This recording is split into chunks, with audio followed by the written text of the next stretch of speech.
itu terkait permasalahan program makan bergizi gratis atau MBG, khususnya itu di sekolah dasar. Sebelumnya, perkenalkan, saya Melda Rizka selaku host di acara ini. Dan saya tidak sendirian, saya bersama 4 narasumber yang keren-keren nih. Untuk itu, supaya kita lebih akrab, saya persilakan mereka untuk memperkenalkan diri masing-masing dan juga asal daerahnya. Halo semua, aku Winda Jati Marta. Aku dari Ungaran Timur, tepatnya itu dari Kabupaten Semarang. Halo semuanya, perkenalkan aku Andini Listianti, aku berasal dari kota Semarang. Halo semuanya, perkenalkan aku Naila Intia Satria, berasal dari Pemalang. Halo, aku Kevin Andartia, saya dari Kabupaten Grobogan.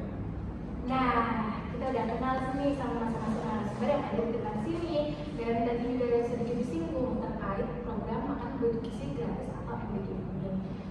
Ngomong nih, aku pengen tanya ke kalian udah tahu kan apa itu program MBG? Sudah. Oke, aku pengen pendapat dari salah satu masing-masing kalian nih. Apa sih yang kalian ketahui tentang program MBG ini? Ada yang mau jawab tak? Mungkin saya bisa ya. Menurut saya yang pernah saya ketahui dan pernah saya baca, MBG ini adalah program makanan bergizi gratis, di mana program ini itu diadakan oleh Bapak Prabowo Subianto yang sekarang menjabat menjadi presiden. Nah, program ini itu dilaksanakan saat beliau menjadi presiden. Mengapa ada program MBG ini? Karena saat ini Indonesia itu sedang kritis soal penyakit anak yang kekurangan gizi dan anak yang mungkin tingginya tidak sesuai dengan umurnya atau mungkin disebut dengan penyakit stunting. Nah, adanya MBG ini untuk mengurangi penyakit atau resiko-resiko tersebut. Mungkin itu yang pendapat dari saya. Terima kasih. Gimana ada yang menambahkan? Saya juga menambahkan dari Mbak Naila tadi ya. Program MBG ini juga bisa membantu orang tua ya, karena orang tua itu juga nggak gelisah dari mereka yang di sekolahan, karena mereka kan tidak selalu mendampingi mereka gitu. Mereka sekolah kan nggak ada pendampingan dari orang tua, mungkin dari guru saja kan. Tapi kalau dari luar, mungkin kan guru juga nggak bisa nih kayak dampingin anak-anaknya setiap saat gitu. Nah, dari orang tua tersebut mungkin kayak dari program MBG kan bisa dibantu orang tua nggak mikirin kayak anaknya tuh makan makanan sembarangan, makan makanan yang nggak sehat, nggak seperti kita zaman dulu. Zaman dulu kan kita nggak ada program MBG, kita kan cuma dibawain bekal dari orang tua ya. Terus kita juga nggak bisa mikir waktu SD karena makan makanan yang tertarik, apalagi yang goreng-goreng gitu juga, yang mereka pedagang-pedagang lainnya itu juga nggak mikirin itu yang dijual itu makanan sehat apa enggak, yang penting itu mereka mikirinnya dapat uang gitu. Nah, dari maraknya tadi itu kan kasus-kasusnya banyak kayak mungkin diare, terus keracunan di makanan yang mereka nggak bisa bedain mana yang sehat, mana yang enggak gitu, seperti itu. Oke, terima kasih, keren banget nih pendapat dari kalian. Nah, kalau kita bahas lebih dalam, sebenarnya tujuan MBG itu udah cukup baik ya. Nah, untuk memenuhi keberlangsungan gizi anak-anak, supaya anak-anak itu bisa fokus dalam belajarnya, terus tumbuh dengan sehat.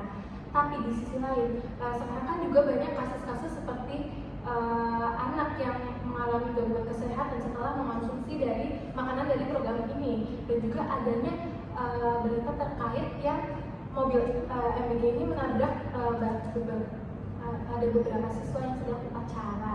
Nah, saya ingin bertanya kepada kalian, menurut pendapat kalian, apa sih yang sebenarnya menjadi penyebab utama dari kasus-kasus seperti ini? Saya ada cerita nih Mbak. Nah, di daerah saya itu di Kuaro, Grobogan. Nah, itu tuh MBG memberikan makanannya kepada sekolah-sekolah yang di sana seperti biasa. Nah, pada saat itu ternyata waktu itu mungkin sedang musibah ya, ratusan siswa itu mengalami mual-mual setelah mengonsumsi MBG tersebut. Dan bahkan ada puluhan siswa-siswi dari sekolah di sana dilarikan ke puskesmas atau rumah sakit terdekat di daerah sana. Nah, ternyata dugaannya itu dari MBG tersebut. Nah, waktu itu MBG-nya berisi nasi kuning telur dadar, tempe sama abon. Nah, ternyata ada siswa yang menyebutkan, ada yang bilang juga itu makanannya itu sudah lembek dan basah. Nah, kemungkinan makanannya itu kan sudah basi. Nah, seperti itu. Berarti itu masalahnya kan ada di SPPG-nya. Nah, menurut Anda nih ya, tanggung jawab dari SPPG tersebut itu bagaimana? Nah, di sini di daerah saya itu BGN-nya sudah sementara ditutup dan polisi juga sudah turun tangan dan juga sudah di garis itu garis polisi itu dari tutup, dan di sana BGN dan juga di daerah saya itu menutup sumber sedia makanannya. Nah, di sana. Terus habis itu BGN juga bertanggung jawab untuk membiayai korban yang tertimpa musibah itu. Biaya di rumah sakitnya juga ditanggung sana. Kalau yang terkait kasus yang tadi yang mobil MBG nabrak Oh, yang itu mobil ambulan itu ya menurut saya itu karena kelalaian dan juga mungkin sopirnya kelelahan, kecapean. Dan berita tersebut juga ternyata sopirnya itu adalah sopir pengganti, bukan sopir aslinya. Dan itu di berita juga disebutkan bahwa sopirnya itu menginjak pedal gas waktu parkir di tanjakan seperti itu. Jadi mungkin kebablasan. Untuk anak-anaknya berarti beberapa siswa itu sudah dilarikan ke rumah sakit. Iya, langsung dilarikan. Tapi tidak ada yang meninggal dunia atau Alhamdulillah tidak ada yang meninggal dan pihak dari SPPG ini itu sudah bertanggung jawab dalam mengobati sampai mereka sembuh di rumah sakit. Oke, baik. Oke, selanjutnya nih, aku pengen tanya ke kalian. Di sini ada nggak sih yang punya adik atau saudara yang masih duduk di sekolah dasar? Ada. Ada. Boleh nggak diceritain peristiwa apa sih yang terkait MBG yang ada di sekolah adik-adik kalian? Dari siapa nih? Siapa dulu yang mau? Ini dari Boleh. Jadi adik aku itu sekarang duduk di bangku kelas 3 SD di tepatnya di SD Negeri Jomblang 01 Semarang. Dan di SD ini itu tuh sempat berpindah SPPG-nya itu 2 kali.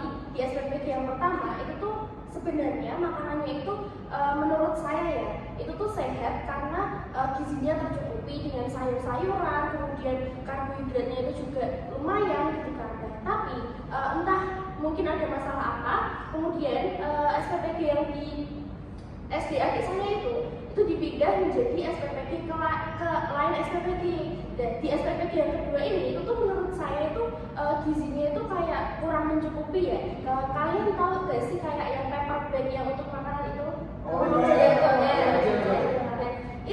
Itu tuh hanya diberikan makanan kering-keringan seperti contoh satu kue sus, kemudian satu kacang-kacangan, kemudian satu tahu bakso atau tempe gitu kan. Itu kan kayak menurut saya itu kayak kurang mencukupi kan kebutuhan gizinya gitu kan. Dan adik saya itu juga sering komplain kalau misal makanan yang datang itu agak layak, dalam artian ada sayuran, ada nasi, ada karbohidrat, itu rasanya juga belum tentu enak gitu. Mungkin ada yang basi atau mungkin ada yang tidak ada rasanya seperti itu. Oke, terima kasih.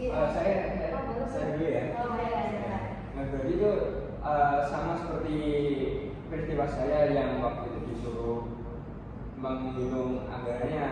Nah, jadi kan di setiap SPP itu kan diberi anggaran sebesar hari ini, misal ya 10.000. Nah, mungkin tadi isinya satu kacang-kacangan, satu kue sus. Nah, itu harganya itu ternyata tidak sampai 10.000. Waktu saya hitung itu, saya disuruh ibu saya menghitung itu, dan mungkin itu dari SPPG-nya, keputusan SPPG-nya ya seperti itu ya. Mungkin itu sedikit evaluasi lah buat SPPG itu. Sudah sih. Yang mau lagi ceritain pengalaman dari siapa nih? Dari pom adik saya ya, dari kakak adik saya yang sekarang duduk di bangku kelas 3 SD itu dia itu terkadang ngeluh dia itu tipe orang yang kalau misal di rumah itu suka banget makan, tapi ketika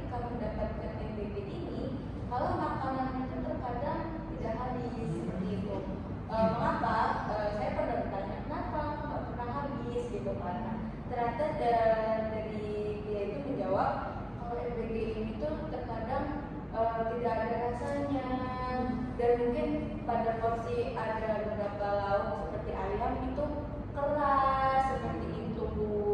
Jadi anak-anak itu sulit menyukai makanan-makanan daging. Soalnya sekarang tuh anak-anak itu kan tipe orangnya, tipe anak-anak yang memilih-milih makanan gitu ya.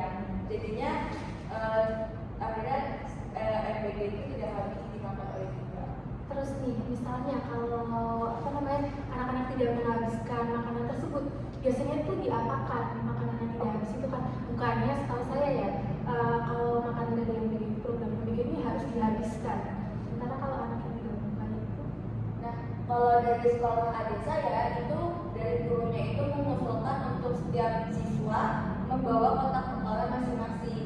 Ketika MBG itu tidak habis dimakan oleh siswa, makanan tersebut bisa dibawa pulang menggunakan kotak bekal yang mereka bawa. Izin menambahkan, mungkin di beberapa sekolah gitu ya, itu tuh menerapkan kebijakan gurunya itu sebelum makan MBG, jadi anak-anak itu disuruh ketika membuka MBG nih, dan anak-anak itu akan ditanya makanan apa yang nggak disukai, kemudian makanan apa yang disukai, dan ketika dari mereka itu menjawab ada yang tidak disuka, maka itu dikumpulkan di meja guru. Dan kemudian lalu bertanya lagi apakah ada yang suka ini, apakah ada yang suka ini, kemudian kalau ada yang suka itu akan dibagikan. Dan kalau setahu saya ya, kalau emang sudah benar-benar tidak ada yang menyukai makanan tersebut, maka akan dibawa pulang oleh guru tersebut. Berarti guru juga memiliki tanggung jawab yang lebih ya dengan adanya program MBG ini. Iya, karena guru juga pasti mengondisikan murid-muridnya ketika mobil MBG itu datang, jadi murid-muridnya tidak berebut makanan dari MBG itu, dan juga guru pasti juga mengecek makanannya itu pantas juga boleh dimakan sekarang, atau mungkin makanan sudah basi jadi dikembalikan ke pihak SPG tersebut nantinya. Ya seperti itu tadi. Oke, baik. Berarti jadi dengan adanya program MBG ini sebenarnya itu memiliki tujuan yang sangat efektif ya untuk memperbaiki gizi anak-anak. Tetapi emang ada permasalahan seperti tadi keracunan, selain itu adanya tadi kasus yang mobil MBG nabrak ini anak sekolah murid yang sedang upacara. Terus menunya juga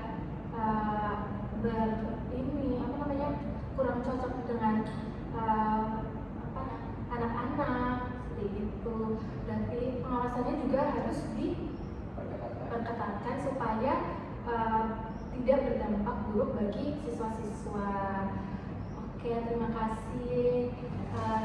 Berarti akhir kata saya mengucapkan terima kasih kepada narasumber yang sudah berbagi pengalaman, dan juga untuk penonton terima kasih juga karena sudah menonton video ini dari awal hingga akhir. Semoga dengan adanya podcast hari ini bisa menambah wawasan kalian, terus habis itu bisa menjadi bahan refleksi untuk agar kedepannya itu lebih baik lagi untuk adanya program MBG ini.